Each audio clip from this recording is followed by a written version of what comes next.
Bachelor পয়েন্টের কাবিলা খ্যাত অভিনেতা জিয়াউল হক পলাশ। সাধারণ দর্শকের কাছে এই নামেই বেশি পরিচিত তিনি।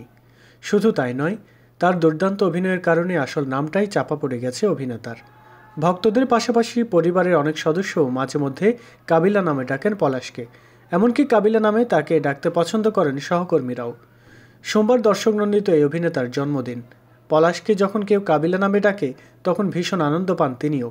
এ প্রসঙ্গে এক সাক্ষাৎকারে অভিনেতা বলেছিলেন, দেখেন না সবাই কাবিলা ডাকে আমাকে, আমার আসল নাম পলাশ যেন ঢাকা পড়ে গেছে। পলাশ আরও বলেন, এমন অবস্থা হয়েছে কখনো কখনো আমাকে পলাশ নামে ডাকলে হঠাৎ করে নিজের কাছে অন্যরকম মনে হয়।